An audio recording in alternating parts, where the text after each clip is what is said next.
নমস্কার, আমি Ashis Bhattacharya, founder and CEO of Fuchkabaj. বলতে ভালো লাগে। আজকের আমরা প্রচণ্ডইভাবে একটু বেশি গর্বিত, কারণ আজকের আমাদের কাছে যে আছেন তার নামটা আগে বলি। ইনি হচ্ছেন the Padman of Bengal.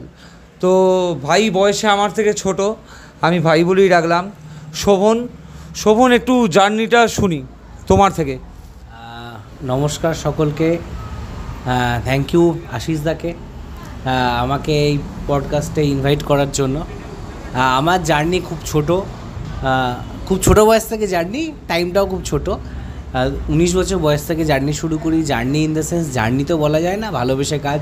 Social সেক্টরে কাজ কোনো দিন জার্নি হয় না। সোশ্যাল সেক্টরে কাজ হচ্ছে নিজের মধ্যে বেঁচে থাকার মধ্যেই সোশ্যাল সেক্টরে কাজ করে যাব। তো 2017 থেকে কাজ শুরু, প্রথম ট্রান্সজেন্ডার ওয়াশরুম দিয়ে কাজ শুরু করি। সেটা ন্যাশনাল লেভেল পর্যন্ত সেই জায়গাটা যায়।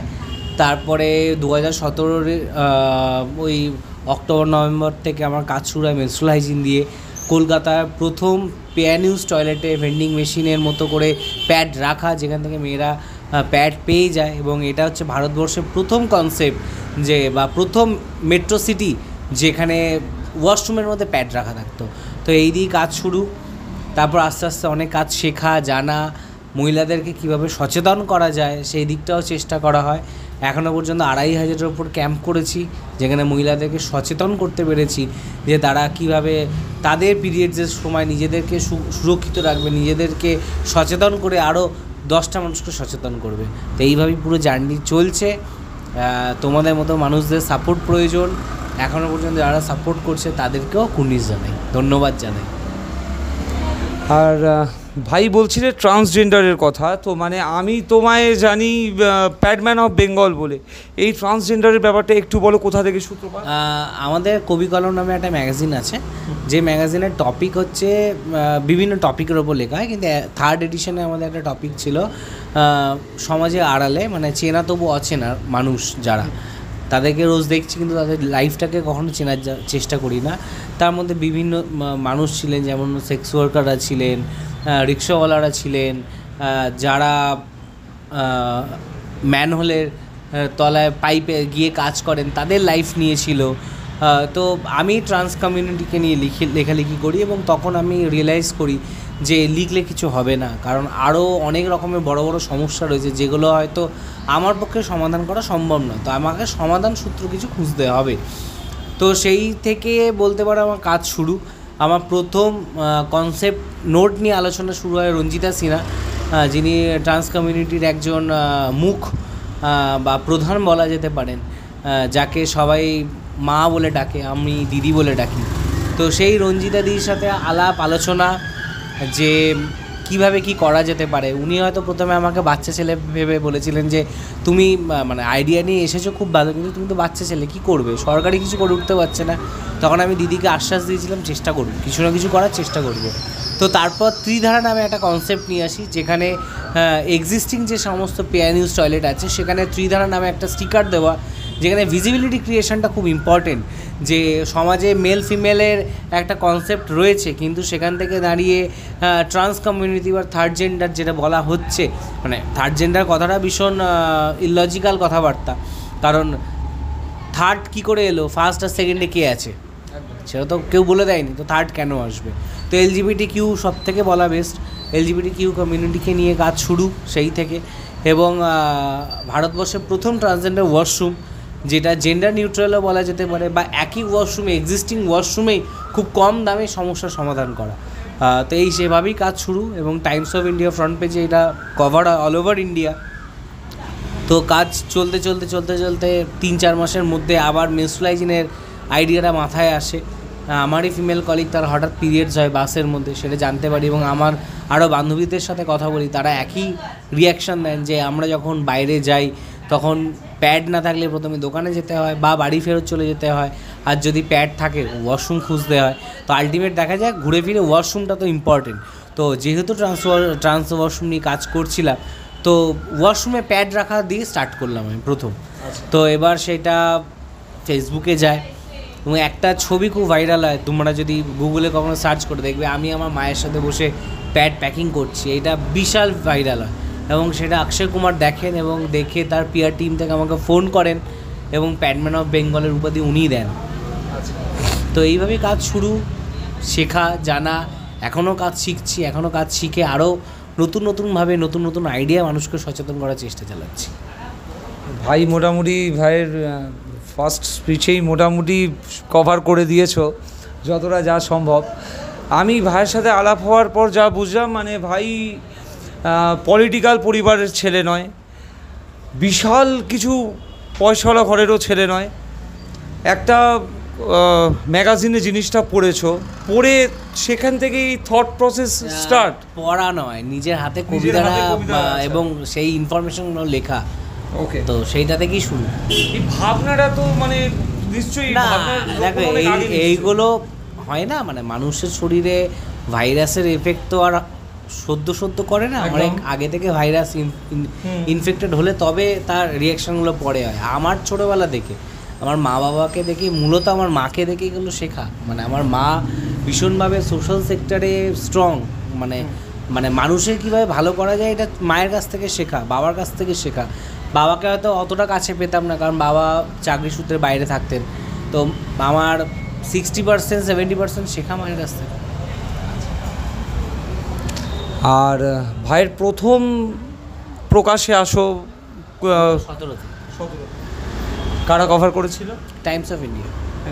এটা মানে ত্রিধারার ওই প্রজেক্টটা নিয়ে? একদম, ত্রিধারা নিয়ে শুরু, তারপর তো মানে ন্যাশনাল লেভেলে সমস্ত মিডিয়া কভার করেছে। মানে মোটামুটি কম বেশি ভারতবর্ষের সব মিডিয়াই ভাইকে, সমস্ত ভারতবর্ষের যত মিডিয়া চ্যানেল আছে সবাই। আমার বাড়িতে এখন প্রায় পেপার কাটিংয়ে 250-300-র উপর পেপার কাটিং আছে এখানে, 3 ফাইল পেপার কাটিং। আমাদের মতো সমাজে আমরা এখনও মানে ধরো এই যে স্যানিটারি ন্যাপকিন, প্যাড, এই জিনিসগুলো বলতে এখন একটু অস্বস্তি বোধ করি। ইভেন দোকানে যখন স্যানিটারি ন্যাপকিন কিনতে যাওয়া হয়, দোকানদার এমনভাবেই জিনিসটা দেয় যেন আমি বেআইনি কোনো জিনিস নিচ্ছি। তো এই জিনিসগুলো হওয়ার কারণ বা এই জিনিসগুলো থেকে বেরিয়ে আসা দরকার ভাই। মানে আমার তো মনে হয় যে যদি আজকের কোনো মা অকপটে তার সন্তানকে বলতে পারে এই একটু নিয়ে আয় আমার জন্য, এগুলো দেখি না, এবং এর ফলে বেশ কিছু রোগও হয়। নিশ্চয়ই তুমি এসব ফেস করেছো, তুমি এগুলো নিয়ে কী বলবে? তুমি যেটা এখানে 2-3টে প্রশ্ন একসাথে মেশালে, প্রথম যেটা বলি, আজও সমাজে ট্যাবু রয়ে গেছে। কালো প্লাস্টিকে করে প্যাড দেবে এবং সেটা কোনো ওষুধের দোকান থেকেই দেয় বা যে কোনো দোকান থেকে গেলেই কালো প্লাস্টিকে করে দেয়, এবং এটা একটা চরম অভিজ্ঞতা। প্রথম আমি শিকার হই। আমি যে দোকান থেকে প্রথম প্যাড কিনে পিয়ানিস টয়লেটে রাখি, সেই দোকানদার প্রথম দিন 500 না 600 টাকার প্যাড কিনেছিলাম, তারপরে 800-900 টাকার প্যাড কিনেছিলাম। তো দোকানদার আমাকে বলেছিল, বাড়িতে কি কুকুর আছে? মানে কুকুরেরও তো পিরিয়ডস হয়, তো আমি হয়তো কুকুরের জন্যই প্যাড নিয়ে যাচ্ছি এবং আমাকে প্যাকেট দেবেন। আমি আজও হাতে প্যাড নিলে কে কী ভাবলো না ভাবলো আমি বদার করি না। এবং সমাজে ট্যাবু তখনই তুমি ব্রেক করতে পারবে যখন তোমার মধ্যে ট্যাবুটা ব্রেক হবে। আর যদি তুমি হাতে প্যাডটা নিয়ে না রাস্তাঘাটে চলতে পারো, এটা এমন নয় যে তুমি ট্যাবু ব্রেক করার জন্য হাতে ইচ্ছাকৃতভাবে প্যাড নিয়ে যাচ্ছ, তোমার কোনো প্রয়োজন পড়েছে আমি হাতে নিয়ে যাচ্ছি। আজ ধরো তোমার ওয়াইফের প্যাডের প্রয়োজন হলো, তুমি দোকানে গেলে টাকা দিলে প্যাড নিলে চলে, তোমার কাছে ব্যাগ নাই থাকতে পারে, একদম। তার মানে এই নয় যে তুমি এই দেখো আমি প্যাড কিনেছি, এইটা নয় না। কিন্তু কিছু এই দেখো একটা ছেলে প্যাড নিয়ে যাচ্ছে, তুমি এইটা ট্যাবু। কিন্তু এইটাকে ব্রেক করতে গেলে তুমি লড়াই করলে চলবে না, তোমার লড়াইটা হবে হাসি মুখে। কেউ যদি, আমি প্রচুর এরকম নেগেটিভ ফিডব্যাক পেয়েছি, যে আমার বান্ধবীরা পর্যন্ত আমাকে অনেক বান্ধবী বলেছে ও তো সরকারি চাকরি পাওয়ার জন্য এইসব করছে, আমাদের জিনিস নিয়ে ওরা এত ভাবার দরকার কি? এখন ওরা বুঝতে পারে কেন ভাবি বা ভেবেছিলাম। অক্ষয় কুমার, মানে আমি ছোটোবেলা থেকে লোকটার খুব ফ্যান। তো অক্ষয় কুমারের পিআর টিম কল করে এবং পরবর্তীকালে অক্ষয় কুমারও ফোন করে এবং অক্ষয় কুমার এই উপাধিটা দেয়। তো অনুভূতিটা একটু, মানে নিশ্চয়ই অক্ষয় কুমারকে চিনতে এবং সেই নিয়ে একটু অনুভূতিটা শুনি। প্রথম দিন যেদিন ফোন করে বলে যে অক্ষয় কুমারের পিআর টিম থেকে বলছি, না আমার একটা খুব বাজে নিয়ম হচ্ছে, মানে এটা আমার নিজের মধ্যে, যত বড়ই সেলিব্রিটি হোক না কেন আমি আকাশ থেকে কখনো পড়ি না। ঠিক আছে, ফোন করেছেন, ভালো, ভেরি গুড, একটা কাজ স্বীকৃতি পাচ্ছে, very good. Akshay Kumar phone করেন, ফোন মানে পিআর টিম থেকে করেন, তারপর লাইনে আসেন অক্ষয় কুমার, তো কথাবার্তা হয়। উনি প্যাডম্যান অফ বেঙ্গলের উপাধি দেন, উনি খুব ভালো কাজ করছে এবং এটা বললে হয়তো তোমার মানে আমাদের পডকাস্ট শুরু হওয়ার আগে যে কথাটা শুনেছি, তুমি হচ্ছে ডাই হার্ড ফ্যান এবং এখনই ছিলাম একটা সময়। আচ্ছা, তো সেখান থেকে দাঁড়িয়ে সেই অক্ষয় কুমারের ইনভিটেশন আমি রিজেক্ট করেছিলাম। মানে সোজা কথা বলতে রিজেক্ট ঠিক নয়, রিজেক্ট হয়ে গেছে ব্যাপারটা। অক্ষয় কুমার আমাকে প্যাড হিরোজের অ্যাওয়ার্ডের জন্য ডাকে মুম্বাইতে, এবং দুর্ভাগ্যবশত সেদিনকেই আমার ফাইনাল পরীক্ষা ছিল এবং ওদের পিআর টিম থেকে প্রিন্সিপালকে পর্যন্ত ফোন করা হয়, কোনো রকম ডেট তো চেঞ্জ করা যায় না, তো চেঞ্জ হয়নি। তো আমাকে আমিও বেঁচে থাকবো, সেও বেঁচে থাকবে, যদি কোনো দিন দেখা হওয়ার ইচ্ছা হয় দেখা হবে। প্যাডম্যান সিনেমাটা দেখা হয়েছে? প্যাডম্যান সিনেমা দেখা হয়েছে এবং মানে এই প্যাডম্যানের সূত্রে বলে রাখি, এটা খুব মানে কী বলবো কোইন্সিডেন্ট। অক্ষয় কুমারের পরপর দুটো সিনেমাতে পরপর আমার দুটো প্রজেক্ট লঞ্চ হয়েছিল। ট্রান্সজেন্ডার ওয়াশরুমটা যখন বেরোয় তখন অক্ষয় কুমারের টয়লেট সিনেমাটা রিলিজ করে, আবার যখন প্যাড নিয়ে কাজ চলছে তার 3 মাস পর প্যাডম্যান সিনেমা রিলিজ করে। মানে এগুলো হঠাৎ করেই যেন সব কিছু কানেক্টেড আর কি। মানে এমন নয় যে টয়লেট সিনেমা তো অনেক পরে এসছে, মানে আমার ট্রান্সজেন্ডার ততদিনে আমার 2-3 মাস হয়ে গেছে। তো মানে অক্ষয় কুমারের সিনেমার সাথে আমার প্রজেক্ট খুব ইন্টারলিঙ্ক, কিন্তু ভালো লাগে, কিন্তু ভালো লাগাটা একটা সীমিত পর্যন্ত, কারণ কাজটা আমার বেশি ভালো। মানে অক্ষয় কুমার ফোন করে সংবর্ধনা দেওয়ার থেকে আমার কোনো সেশনে আমি 100 জন মহিলাকে বোঝালে আমি তার থেকে বেশি খুশি হই, এটা বাস্তব কথা। আর একটা এমনি ছোট আবদার, যে অক্ষয় কুমারকে ফোন করা যাবে, নাম্বার আছে? ফোন করে দেখতে পারো, ধরলে হয়। আর কখনো করব, আমি আর এর মধ্যে হয়ে উঠলো না, ঠিক আছে। আর এমনি ভাই তো নিশ্চয়ই যে অনেক ছোটো বয়সে জিনিসগুলো শুরু করেছো, প্রচুর ছোটো বয়সে, এবং যেই দিদির কথা বললে তুমি, উনিও বললেন যে এত ছোটো বয়সে কী করবে, সরকারি করে উঠতে পারছে না, প্রচুর প্রতিবন্ধকতার সম্মুখীন হতে হয়েছে দুটো প্রজেক্টেই, কারণ তোমার যে দুটো প্রজেক্ট দুটোই ভীষণ এক্সট্রিম। তো সেক্ষেত্রে একটু যদি কোনো কিছু অভিজ্ঞতা শেয়ার করো। দেখো, মানে প্রতিবন্ধকতা আমার তখনও লাগেনি, কারণ আমার ছোটোবেলা থেকে ট্রেনিংটা হয়েছে না, মানে হয় না এবার মিলিটারিদের কাছে, মিলিটারিতে যে ট্রেনিং নেয়, পুলিশের কাছে ওই বাধাটা ভীষণ টাফ মনে হলে মিলিটারির কাছে সেটা লাগে না, সামান্য জিনিস। আজ আমারও তাই হয়েছে, মানে আমার ছোটোবেলা থেকে মায়ের কাছ থেকে এমন ট্রেনিং পাওয়া, আমার কোনো প্রতিবন্ধকতাকেও প্রতিবন্ধকতা মনে হয় না, কারণ ওইটা চলার পথে গুলো আসবেই। মানে আমি যখন ধরো কোনো কাজ করতে নেমেছি, মানে আমি জানি এখানে বাধা আসবে, বা কোথায় কোথায় বাধা আসতে পারে সেটা জানি না, কিন্তু বাধা আসবে আমি জানতাম। প্রতিবন্ধকতা প্রচুর এসেছে আমাকে, প্রচুর মেনলি ট্রান্স ওয়াশরুম নিয়ে যখন কাজ করি তো মানে গালাগাল পর্যন্ত শুনতে হয়েছে। আমার আবার খুব বাজে আরেকটা অভ্যেস, কান বন্ধ। আচ্ছা, আমার কানে কিচ্ছু ঢোকে না।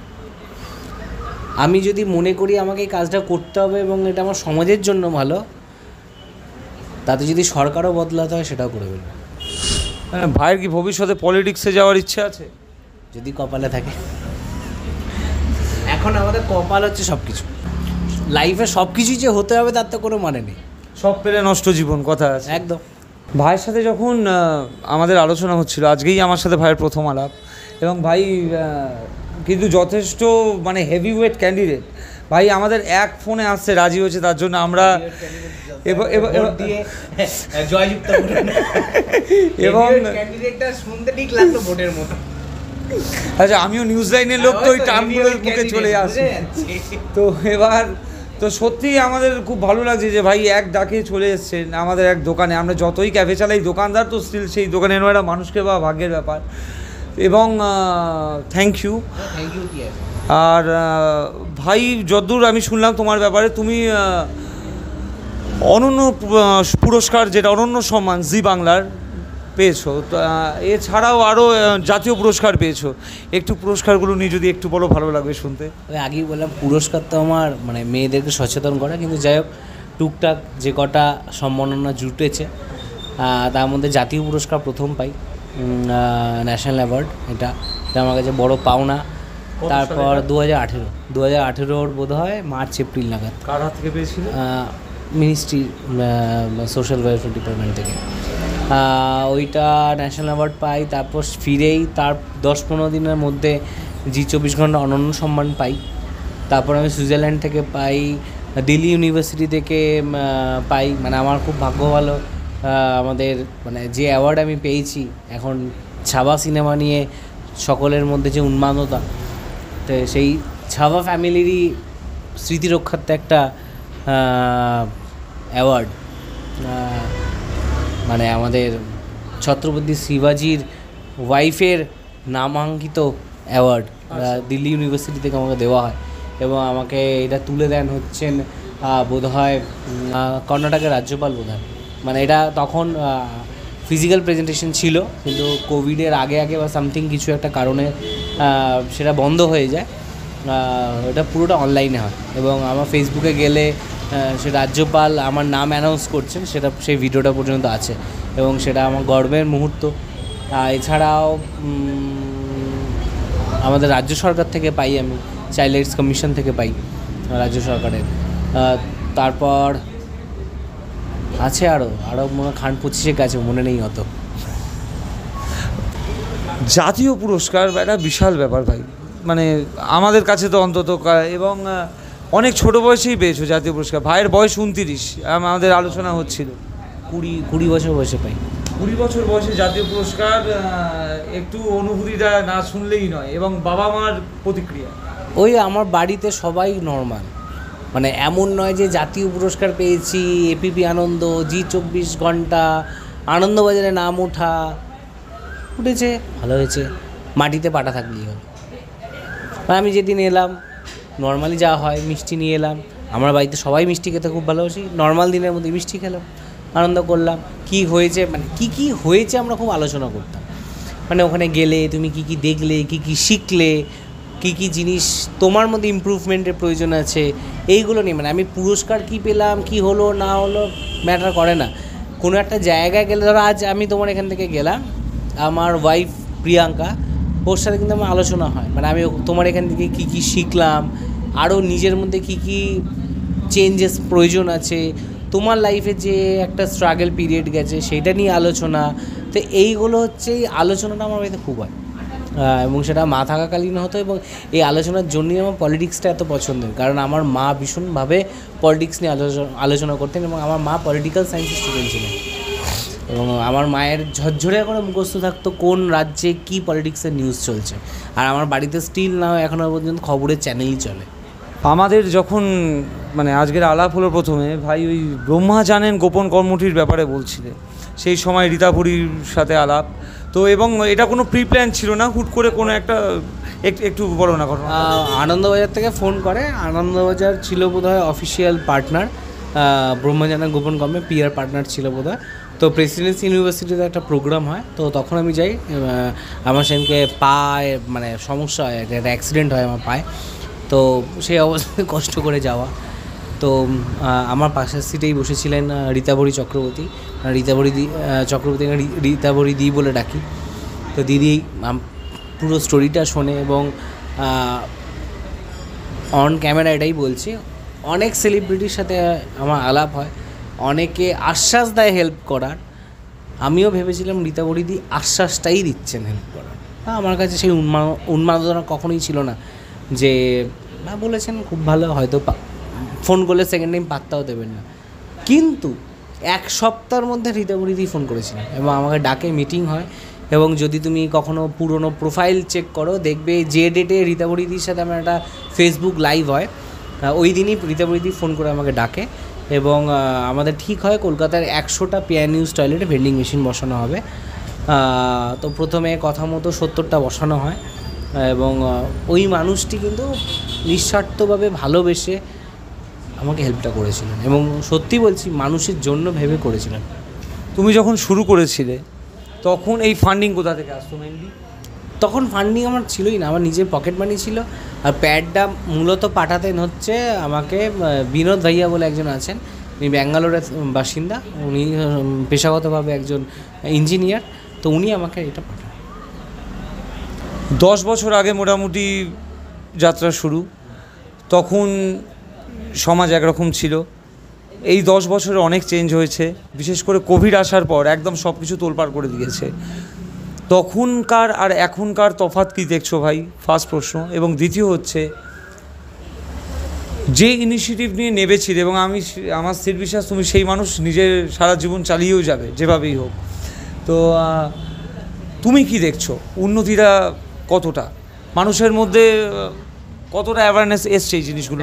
হয়তো আমার টপিক কোনো দিন বদলাবে না, মানে আমি একটা মেনস্ট্রুয়াল হাইজিন নিয়ে কাজ করব, বা মানে মা এবং শিশুকে টার্গেট করে কাজ করব, অ্যাডোলেসেন্টকে টার্গেট করে কাজ করব। হয়তো সময়ের সাথে সাথে সব কিছু আপগ্রেড করতে হয়। যেমন ধরো একটা গাছ বড় হলে, গাছ তো আর এমনি এমনি বড় হয়ে যায় না, গাছের পাতা পড়ে গাছ বড় হয়, গাছের পাতা পড়ে গাছ বড় হয়। হয়তো এরকমভাবে বিভিন্ন পাতা পড়ে পড়ে একটা জায়গায় গিয়ে একটা জিনিস দাঁড়াবে। তো কোভিডের আগে এবং কোভিডের পরে কথা নয়, প্রায় 10 বছর যাত্রায় অনেক মানুষকে দেখেছি, মানুষের মুখোশগুলোকে চিনেছি। আজ তোমার পাশে যে আছে সে যে সবসময় থাকবে এর কোনো মানে নেই। যে তোমার মানে কি বলবো, কাঁধের ভরসা হবে, সেই তোমার পাঁকে ফেলার ভরসা হবে, এটা একদম অবধারিত। এবং আমার মানে এই যাত্রাপথে সেটা দেখা। এবং কি হয়, মানে ভুল বোঝাবুঝি একটা ভীষণ বাজে জায়গা। এবং আমি বারবার যেটা বলি, কথা বলার মাধ্যমে মিটিয়ে ফেলাটা খুব প্রয়োজন, কিন্তু আমি ভাবলেই তো হলো না, অন্যদিকে মানুষগুলোকে তো ভাবতে হবে। তো এবার এই আমাদের এই সেক্টরটাকে বলা হয় সোশ্যাল সেক্টর, ঠিক আছে? এই সোশ্যাল সেক্টরে চলার পথে প্রচুর মানুষ পাবে, কিন্তু সোশ্যাল সেক্টরে একটা জিনিস ভালো করে শিখে নিতে হবে, সেটা এখন আমি বুঝে গেছি, মানুষ চিনে চলতে হয়। সমাজ তোমার সাপোর্ট করবে, তুমি যে কোনো প্রজেক্ট করো না কেন সমাজ তোমার সাপোর্ট করবে। কিছু কিছু ব্যক্তি আছে তোমার ব্যাগরা দেওয়ার জন্য বসে থাকবে, সেই ব্যক্তিগুলোকে তোমার চিনতে হবে, তবেই তুমি যে কোনো কাজ, সোশ্যাল সেক্টর কেন, তোমার এই যে ক্যাফে, সেটাও রমরমিয়ে তুমি চালাতে পারবে, একটা বিশাল ফেমাস জায়গায় নিয়ে যেতে পারবে, কিন্তু ব্যক্তিকে তোমায় চিনতে হবে। সেই ব্যক্তিটি তোমার জন্য হয়তো ভালো, কিন্তু তাকে পরীক্ষা করো সে কতটা ভালো। সে পরীক্ষা যদি পাস করে যায়, ওয়েল অ্যান্ড গুড। যদি পাস না করে তাহলে ভাববে যে তোমার চয়েস ভুল, ঠিক আছে? আর চেঞ্জেস সমাজের মধ্যে, ট্যাবু আরও বেড়েছে। লকডাউনের পর মেয়েদের, মানে অল্প বয়সী মেয়েদের, 12, 13, 14 বছর মেয়েদের বিয়ের পরিমাণ বেড়ে গেছে। চাইল্ড ম্যারেজ যেমন বেড়ে গেছে, তেমন চাইল্ড প্রেগনেন্সি বেড়ে গেছে। এগুলো বলছি কেন, এইসব ভিডিওর মাধ্যমে দুটো মেয়ের কাছেও তো পৌঁছবে ভিডিওটা, তারাও জানুক, শিখুক, তারা যে কী বিপদে পড়তে চলেছে সেটা আগামী 5 বছর 10 বছরে বুঝতে পারবে।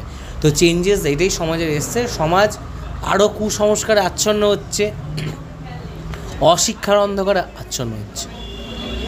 ভাই কুসংস্কারের কথা তুললে বটে, মানে আমার পার্সোনালি একখানা খুব কাছের জায়গা হচ্ছে ভূত। ভূত নিশ্চয়ই বিশ্বাস করো না? দেখো, বিশ্বাস অবিশ্বাস জানি না, অভিজ্ঞতা হয়নি বলে বিশ্বাস করি না, চাই সবসময় অভিজ্ঞতার মধ্যে পড়তে। আচ্ছা, দেখো সৌভাগ্যবশত হয়ে ওঠে। আর ভগবান নিয়ে কি বল, নিজে করেছো, ফিল করেছো? হ্যাঁ হ্যাঁ, আমার সাথে মাল্টিপল ঘটনা আছে। বাবা, বিশাল ব্যাপার। ভগবান, হ্যাঁ ভগবান ভীষণ বিশ্বাস করি আমি, ভগবানে বিশ্বাসী, মানে অন্ধবিশ্বাস নেই। ভগবান তো দেখো কি বললাম, ভগবান দেখিনি, যে কারণে যেন বিশ্বাস অবিশ্বাসের কথা প্রথমেই বললাম।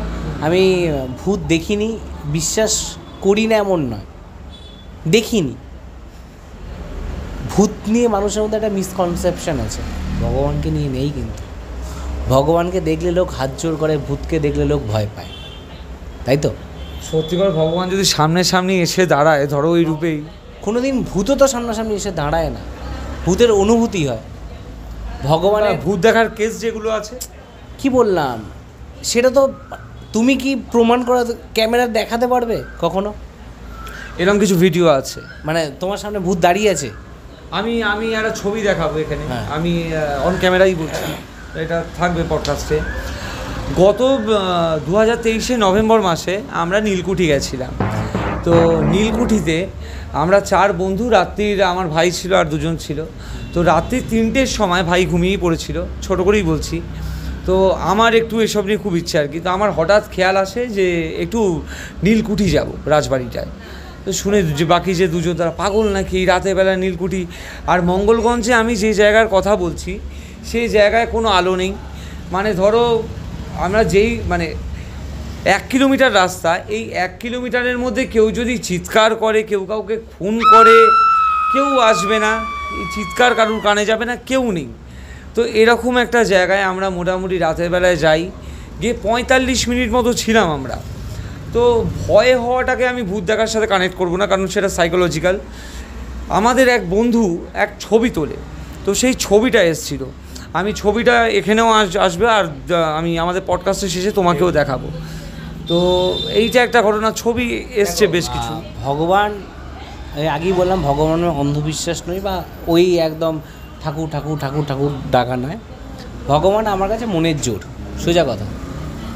আমি এটা বিশ্বাস করি, আমি সৎ পথে চলি, আজ পর্যন্ত জ্ঞানকৃত আমি কারোর কোনো খারাপ করি, অর্থাৎ এবং নিজে কিছু ওই যে তুমি যেমন বললে আমি ফিল করা, আমি ভগবানের কিছু ইন্ডিকেশন ফিল করেছি, ভগবান আমাকে কোথায় কোথায় বাঁচিয়েছে আমি সেগুলো ফিল করেছি, কোথাও আছে বলে জিনিসটাকে ফিল করতে পারি।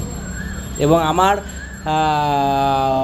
জানি না ভূতেরা এটা যদি দেখে আবার চ্যালেঞ্জ হিসেবে নিয়ে নেবে, হয়তো আমার মধ্যে এত পজিটিভিটি আছে, ভূত তো খানিকটা নেগেটিভ এনার্জি হয়তো নাও আসতে পারে, হয়তো চ্যালেঞ্জভাবে নিও না ভূতেরা।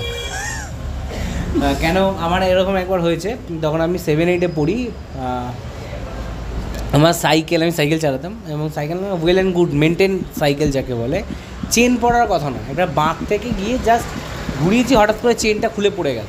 আমি সাইকেল থেকে নেমে চেনটা আটকাচ্ছি, জাস্ট চোখের সামনে একটা বাইক এসে একটা বাইককে ধাক্কা মারলো, উল্টো দিকে একটা লোক দাঁড়িয়ে ছিল, পুরো হাত ফাত ছিটকে লেগে গেল। সেই সময় চেনটা যদি না পড়তো ওই স্পটে, ওই জাস্ট মানে আমি চোখের সামনে রয়েছি, মানে চেনটা না পড়লে আমি বাইকটার সামনেই থাকতাম।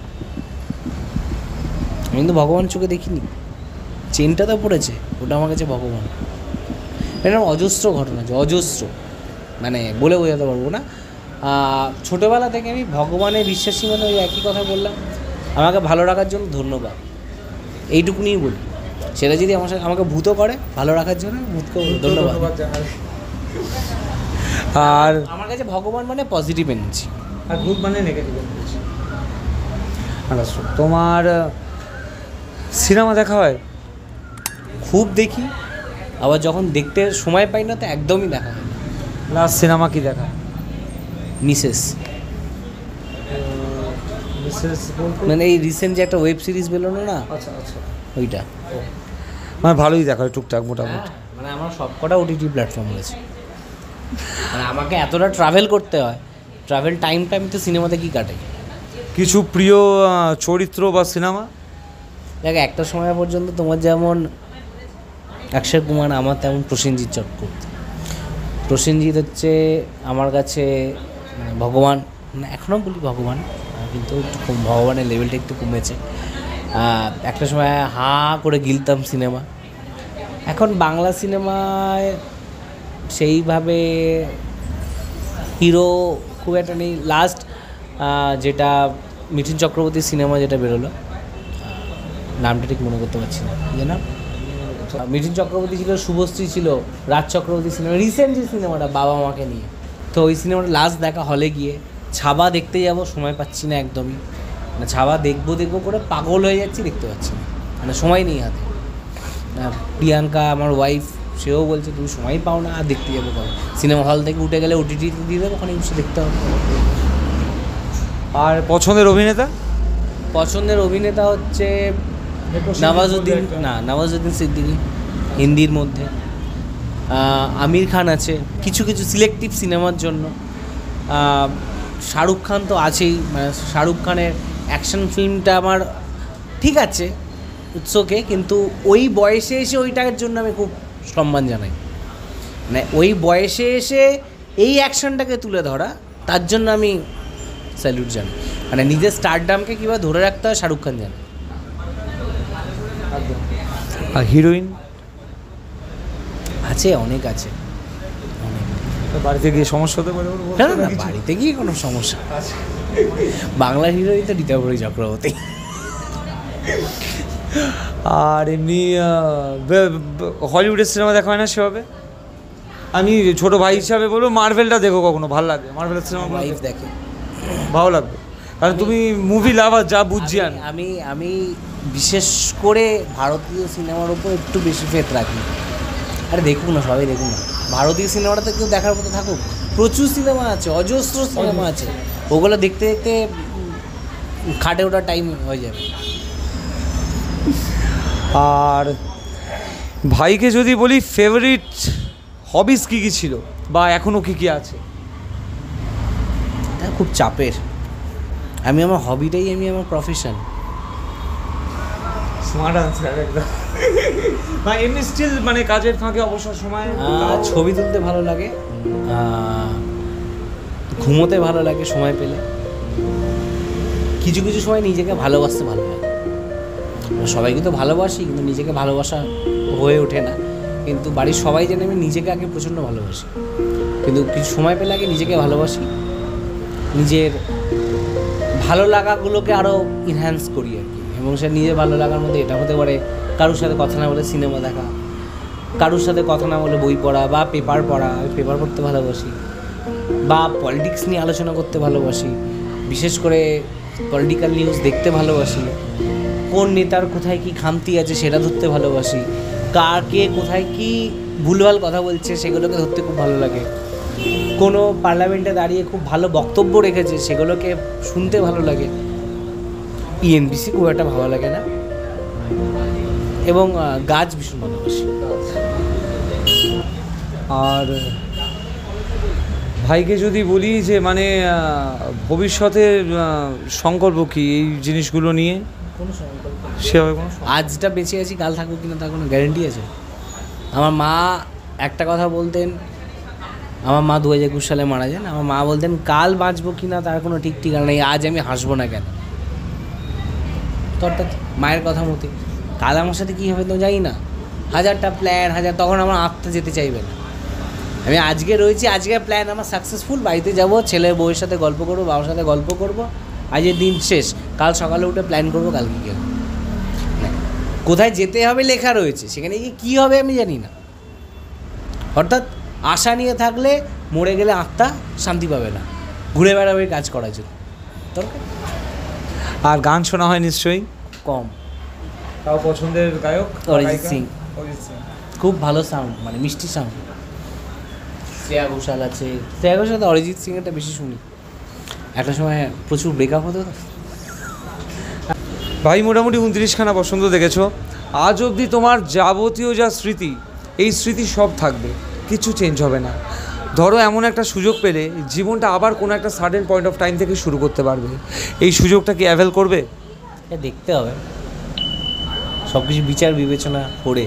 মানে ধরো আমি বলতে চাইছি যে মানে ধরো তুমি চাইলে ক্লাস 4 থেকে আবার শুরু করতে পারবে, তোমার এখনও পড়াশোনার জীবনে আমি ফিরতে চাই না।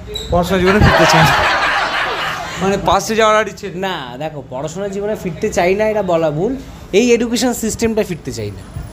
মানে যেখানে শেখার থেকে পরীক্ষার উপর চাপ বেশি থাকে সেখানে আমি ফিরতে চাই না, শেখার জায়গা হলে অবশ্যই ফিরতে চাই, আমি শিখতে চাই। আর মানে তাহলে সেভাবে তোমার অতীতের প্রতি অতটা যাওয়ার ইন্টারেস্ট নেই? অতীত ভুলে যাওয়া ভালো, ভবিষ্যৎ কল্পনা না করা ভালো, বর্তমানে আনন্দ করা ভালো। অনন্য সম্মানের যে আমাদের আলোচনাটা হচ্ছিল, অনন্য সম্মান তুমি মমতা ব্যানার্জির কাছ থেকে পাও, তো এই জিনিসটা নিয়ে মানে এটা একটা বিশাল ব্যাপার। আশা করি মানে আমাদের কাছে, আমরা সাধারণ মানুষ, আমাদের কাছে তো বিশাল ব্যাপার, একটা মানুষ পাচ্ছে, একটা ছোটো ভাই পাচ্ছে, এটা আমাদের কাছেও বিশাল গর্বের, এবং বিশেষ করে এরকম কাজের জন্য। তোমার অনুভূতিটা কি জানি বিশেষ করে না হলে, বাট স্টিল। হ্যাঁ, অবভিয়াসলি মানে উনি আমাদের সিএম, সিএমের উপরও উনি একটা জব করছেন, মুখ্যমন্ত্রীর জব, এবং সেটি ভোটে আমরা জিতিয়ে ওনাকে সেই জবটাই দিয়েছি। ওই আগে একটা কথাই বললাম, আমার পাশে কে আছে সেটা বড় কথা নয়। অবভিয়াসলি আমি ওনাকে সম্মান জানাই, ওনাকে কুর্নিশ জানাই, উনি যেভাবে লড়াই করে ওই জায়গাটায় পৌঁছেছেন সেটার জন্য আমি কুর্নিশ জানাই, সেটার জন্য আমি আপ্লুত। এবং কোনো দিন সামনাসামনি মানে অবভিয়াসলি অনন্য সম্মানের মঞ্চে দেখা, কিন্তু কথা তো হয়নি, কোনোদিন কথা হলে হয়তো প্রণাম করব, অনেক কথা বলবো, ইচ্ছা আছে। যদি এইটা আমি ভবিষ্যৎ বলতে পারি, যদি এবছর সুযোগ হয়, টার্গেট আছে ওনার সাথে দেখা করার, এবং সে চেষ্টা চালাচ্ছি। অনেক কথা বলার আছে, অনেক কিছু জানানোর আছে, জানি না উনি সেগুলো শুনবেন কি না। ওনার রাজ্যেরই অনেক কিছু শোনানোর আছে, মানে এই কাজ করতে গিয়ে কিছু জিনিস চোখে পড়েছে, যেটা আমার মনে হয় একজন পশ্চিমবঙ্গবাসী হিসাবে, একজন ভারতবাসী হিসাবে সেই মানুষটাকে জানানো প্রয়োজন। কতটা কাজ হবে আমি জানি না, কেন ওনাকে জানানো কেন প্রয়োজন, আলটিমেট ওনার হাত ধরেই তো কাজটা হচ্ছে। সে ওই পজিশানে কে থাকুক আমার জানার দরকার নেই, মেল থাকুক ফিমেল থাকুক XYZ, CM-এর চেয়ার, আমি CM-এর চেয়ারকে জানাবো যাতে কাজটা হয়। কিছু চেঞ্জেস আমার প্রয়োজন, যেটা দিয়ে আমার ইউথ, আমার এডুকেশন সিস্টেম, আমার ঝাড়গ্রাম, পুরুলিয়া, বাঁকুড়া এইসব অঞ্চলের যে লোধা সম্প্রদায়ের মানুষেরা রয়েছে, তারা যেভাবে পিছিয়ে পড়ছে সেই সব স্টোরি, মেয়েদের হেলথ অ্যান্ড হাইজিনের স্টোরি, আমাদের রাজ্যের চাইল্ড ম্যারেজের স্টোরি, চাইল্ড প্রেগনেন্সি স্টোরি, আমাদের কলকাতার বস্তিগুলো স্টোরি, ওনার শোনাটা প্রয়োজন। এবার তোমার প্রশ্ন হতে পারে, উনি একজন CM, ওনার কাছে খবর নেই। আমি বলছি নেই, কেন জানো? কিন্তু খারাপভাবে বলছি না, আমি নিয়ে কোনো কমেন্ট করবো না, এটা তোমার। খারাপভাবে বলছি না কেন, হয়তো এটা পলিটিক্যাল হতে পারে, কিন্তু আমি কিন্তু ওনাকে এই জায়গা থেকে জাজ করছি। একজন CM-এর পক্ষে কখনো কোনো দিন একটা 23খানা জেলার রাজ্য, সেই রাজ্যের একটা জেলার প্রত্যন্ত গ্রামে কি হচ্ছে সেটা খবর রাখা ওনার পক্ষে ইম্পসিবল ব্যাপার। কেন? তার জন্য উনি একটা পঞ্চায়েত সমিতি আছে, ওনার জেলা সমিতি আছে যাদের দায়িত্বগুলো করার, ওনারা করছেন না, তার জন্য ওনার কাছে ইনফরমেশন যাচ্ছে না। উনি হয়তো ওনার দিক থেকে সম্পূর্ণ চেষ্টা করছেন, ওনাকে বলা হচ্ছে সব হচ্ছে, ওনার পক্ষে সম্ভব নয়। পশ্চিমবঙ্গে বোধহয় 3500-এর উপরে গ্রাম আছে, সব কটা গ্রামে কী হচ্ছে না হচ্ছে দেখা সম্ভব নয়। কিছু কিছু জিনিস হয়তো সাধারণ একজন সোশ্যাল ওয়ার্কার হিসাবে সে পশ্চিমবঙ্গে প্রত্যেকটা জেলা ঘুরেছে, ইন্টিরিয়ার সাইডে গেছে, সে জানে কি পরিস্থিতি হচ্ছে, হয়তো সেখান থেকে সেই পয়েন্ট অফ ভিউ থেকে বলা, দ্যাটস ইট। মানে আমি কারোর কমপ্লেন করতে যাচ্ছি না, কারো কিছু করতে যাচ্ছি না। তুমি পলিটিক্যালিও কিছু বলোনি এখন। মানে আমার বক্তব্য যে আমি CM-এর চেয়ারকে একটা জিনিস রিকোয়েস্ট করতে যাবো, আর সেটা মানুষের হিতের জন্য একদম। আর ভাই মোটামুটি আমাদের ফুচকাবাজের ব্যাপারে আজকেই প্রথম এলে, এবং আমাদের ব্যাপারেও আমাদের স্টোরিটা শুনেছো। তো ফুচকাবাজকে ভাই কি বলবে? ফুচকাটা খালি খাওয়া হয়, ফুচকা খাওনি, স্যান্ডউইচ, লস্যি কিছু স্টিল সেটা একদম। আর খুব আমার ইউনিক আইডিয়া ফুচকাবাজ নামটা। যে স্টোরিটা শুনলাম সেটা ইন্সপায়ারিং স্টোরি, কিন্তু ইন্সপায়ারিং স্টোরি হবে কি হবে না, ইউজের কাছে সেটা যাবে কি যাবে না, যেটা সংশয় তোমার মধ্যে আছে, আমি বলবো ওই সংশয়টাকে কাটিয়ে ফেলো। যেটা যেভাবে চলছে, যেটা যেভাবে হচ্ছে, ফ্লোতে হতে দাও। যেটা যা হবার, যেটা যা না হবার, এটা এমনিই হবে, এমনি হবে না। ভগবান যদি মনে করে তোমাকে ইন্সপায়ার করবে কারোর থেকে, বা কাউকে তোমার ইন্সপিরেশন বানাবে, কেউ আটকাতে পারবে না, কারোর 7 দিনে সেই জায়গায় আটকাবে। আর ফুচকা, আচ্ছা ফুচকাবাজ এগিয়ে চলুক, আরও মানুষের জিভের জল বাড়াক, এটাই আমি চাইব। আর আমি ভাইকে আর একটা জিনিস বলি, মানে ছোটোবেলায় তো খেলাধুলা নিশ্চয়ই করতে, ফেভারিট খেলা কী ছিল? করতে না সেভাবে খেলাধুলা করা হতো না? আমার প্রতিযোগিতা পছন্দ না। ভাই এলিয়ান বিশ্বাস করো? দেখিনি তো, বিশ্বাস করবো কি করে? তাহলে ভাই আজকের আমাদের শেষ প্রশ্ন। 29 বছর বয়স, আবারও বলছি 29টা বসন্ত পেরিয়ে এসছো, অনেক কিছু দেখেছো। আমি এখানে তোমার থেকে সিনিয়র হলেও আমি বলার জায়গা আমার নেই, কারণ তুমি করে এসছো, you have proved yourself. পরবর্তী জেনারেশনকে তুমি কি বলে যেতে চাও, বা পরবর্তী জেনারেশন বা তোমার মতো করে, যেটা তুমি দেখেছো সমাজে, কারণ তুমি যেভাবে দেখেছো আমরা কেউ দেখিনি, আমরা কেউ ভাবিনি। তোমার বক্তব্য একটু তোমার মতো করে শুনি। একটা কথাই বলবো, ইয়ং জেনারেশন এখন যাদের আছে বা পুরনো জেনারেশন যারা আমার বাবা জ্যাঠাদের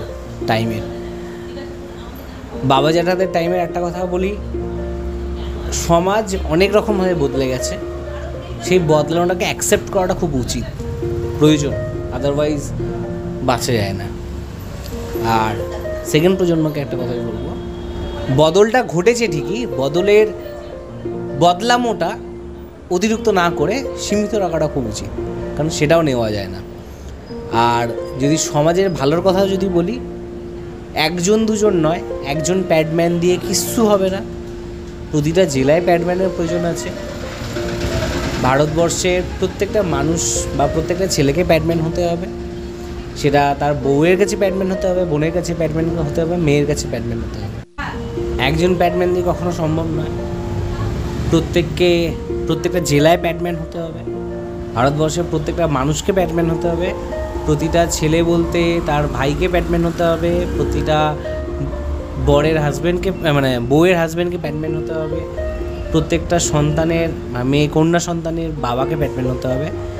এবং আর একটা জিনিস, তুমি এই ছেলে মেয়ে কনসেপ্টে যেটা বলছো, আমার খুব ক্লোজ এক দাদা, তার একটা কথা আছে, তুমি দেখো ছেলে মেয়ে, আমি দেখি শুধুই মানুষ।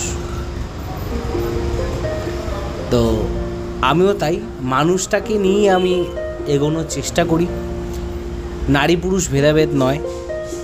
তুমি দেখো নারী পুরুষ, আমি দেখি শুধুই মানুষ, এটা প্রত্যেকের হওয়া উচিত মেন মোটো, তবেই কিন্তু সমাজের ডেভেলপমেন্ট হবে। কারণ নারী পুরুষের মধ্যেও জাত আছে, নারী পুরুষের মধ্যেও ধর্ম আছে, নারী পুরুষের মধ্যেও লিঙ্গ আছে, মানুষের মধ্যে কিচ্ছু নেই।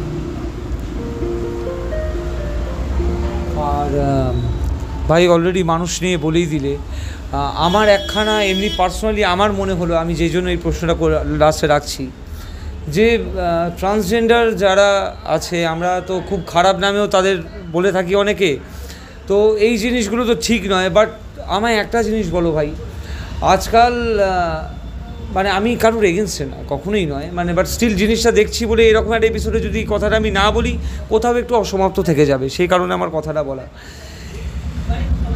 আমি অনেক মানে তারা কর্মরত ট্রান্সকেও দেখেছি যে সে কর্মরত, যথেষ্ট ভালো রোজগারবাদী করছে, স্টিল রাতের বেলায় গিয়ে তারা যেরমভাবে সোকল্ড আমরা এতদিন দেখে এসেছি ওইভাবে গিয়েও সে রোজগার করছে। এই জিনিসটা কি কোথাও ঠিক? দেখো, এটা হয়তো খুবই কম। আমি একটা কথা বলবো, বলো। কোনটা ঠিক কোনটা বেঠিক এটার লাইসেন্স কি কেউ আমাদেরকে দিয়েছে? আজ ধরো তুমি একটা চাকরি ছেড়ে দিয়ে তুমি একটা ক্যাফে চালাচ্ছ, তোমার ফ্যামিলির চোখে এটা খারাপ হতে পারে, তোমার চোখ কিন্তু এটা ভালো। অর্থাৎ মানুষ টু মানুষ ভ্যারি করে সেই কাজটা খারাপ কি ভালো। আজ ধরো যে চাকরি করছে, তুমি হয়তো দেখছো সে চাকরি করছে, তাকে রাতে গিয়ে হয়তো তাকে অন্য কিছু করতে হচ্ছে, তুমি কি কখনো কারণটা জানার চেষ্টা করেছো? করেছি। আমরা একটা সময় ঢাকুরিয়া লেকে ভীষণ সময় কাটিয়েছি, প্রচুর সময় কাটিয়েছি, এবং সেই সময় এই সূত্রে প্রচুর মানুষের সাথে যোগাযোগ হয়েছে, আমি ট্রান্সলেটই কথা বলছি, এবং বহু মানুষের সাথে ভালো বন্ধুত্বও হয়েছে। এমন ক্ষেত্রে অধিকাংশকেই আমি দেখে বুঝেছি তাদের কোথাও যাওয়ার অপশান নেই, মানুষজন তাদের অ্যাভয়েড করে, মানে 2 টাকা দেওয়াও একটু তারা কাছের একটু অস্বস্তি সরে আসে, এই জিনিসগুলো দেখেছি। আবার আমি এই জিনিসও দেখেছি, বহু মানুষ মানে বহু ছেলে সেজে এই প্রফেশনে নামছে, এবং তারাও সেই ছেলেদের টেনে নিচ্ছে তাদের দলে, যে দল ভারী করার জন্য। এটা আমি নিজে দেখেছি। কখনোই কোনো মানুষই চাইবে না তার অত্যন্ত পেটের জ্বালা না এলে ভিক্ষে করতে। আমার অনুমান যে কোনো নীতি আদর্শপূর্ণ মানুষ সেটা চাইবে না। তাহলে আজকের যে মানুষটা ধরো চাকরি করছে এক জায়গায়, সে অনেক কষ্ট করে চাকরি পেয়েছে, কারণ 100 জনের মধ্যে 99 জনই করে না, সে করছে। তাহলে সে করছে মানে সে 99 জনের থেকে সেপারেট হয়েছে। তা সত্ত্বেও, এবং আমি মানে জানি যে ধরো তার আর জিনিসের মানে প্রয়োজন নেই, সেই অভাবটা নেই, কারণ সে সেইভাবেই প্রতিষ্ঠিত।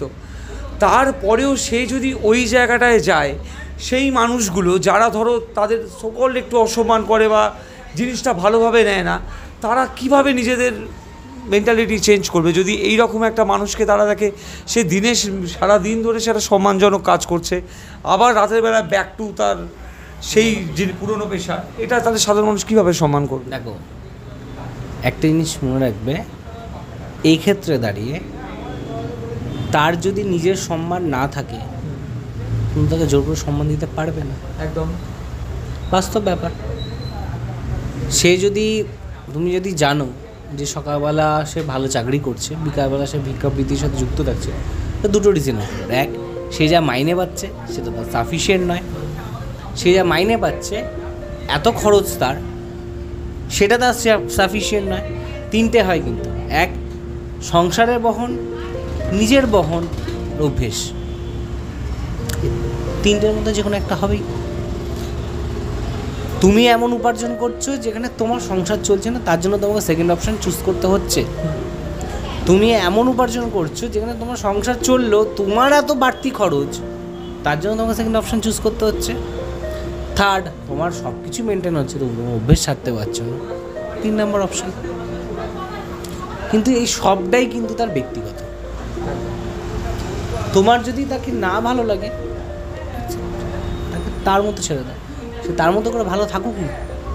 আমরা জাজমেন্টাল হতে যাব না। আমাদের সমাজের এই লাস্ট আমি বলতে চাই, আমরা বড্ড জাজমেন্টাল। তার জন্য আমরা মেন্টাল হেলথ নিয়েও কাজ করি। আমাদের এই কারণে মেন্টাল হেলথ কিছু ভীষণ এফেক্ট করে, মানে এতটা পরিমাণ জাজমেন্টাল। একটা মেয়ে হট প্যান্ট পরে রাস্তায় কেন যাবে? একটা মেয়ে কেন প্রকাশ্যে দাঁড়িয়ে চুমু খাবে? একটা মেয়ে বা একটা গোষ্ঠী কেন রাস্তায় দাঁড়িয়ে প্রতিবাদ জানাবে? কেন মেয়েরা ওপেনলি দাঁড়িয়ে সিগারেট খাবে? আমরা প্রতিটা পদে পদে জাজমেন্টাল হয়ে যাই। জাজমেন্টটা কিছু ক্ষেত্রে, খুব ক্লোজ মানুষের ক্ষেত্রে ইটস ওকে। আমি জনসমক্ষে সবাইকে জাজমেন্ট করতে পারি না। আর আমি তোমার কোনো একটা ড্রেসে যদি মনে হয় যে আমার তোমার ওয়াইফকে ইনপুটস দেওয়ার হয়, ধরো তুমি অ্যাজ আ হাজব্যান্ড হিসাবে তুমি তোমার ওয়াইফকে কোনো একটা ড্রেসে বললে যে কানের দুলটা একটু এরকম চেঞ্জ করো, বা এই ড্রেসটা এরকমভাবে না পরে অন্যভাবে পরে ট্রাই করে দেখতে পারো, কিন্তু এটা পরতে হবে, ট্রাই করে দেখতে পারো। তার মানে এই নয় তুমি রাস্তাঘাটে যে কোনো মেয়েকে ধরে বলতে পারো আপনি কেন এই ড্রেসটা পরেছেন, এটা না পড়া ঠিক না। তুমি এগুলো যত করতে থাকবে, ছোট্ট একটা মাথা কত হেডেক নেবে। জাজমেন্টাল হওয়ার দরকার নেই। প্রত্যেকের দিক থেকে ঠিক। আমাকে অনেকে অনেক রকম খারাপ কথা বলেছে, সে ভেবেছে শোভন এইটা, সে তার দিক থেকে ঠিক, আমি ওটা নই। আমি ওকে অত প্রমাণ করার দরকারই নেই। তুমি যেটা ভেবেছো আমি যেমন আমি সেটা জানি কি, তোমাকে বোঝানোর অত ঠেকা নিয়ে বসিনি। তোমাকে বোঝাতে গেলে আমি একটা কথা বলবো, তুমি তার পরিপ্রেক্ষিতে একটা কথা বলবে, তোমাকে প্রুফ করার চক্করে আমি আরও হাইপার হব। কী দরকার?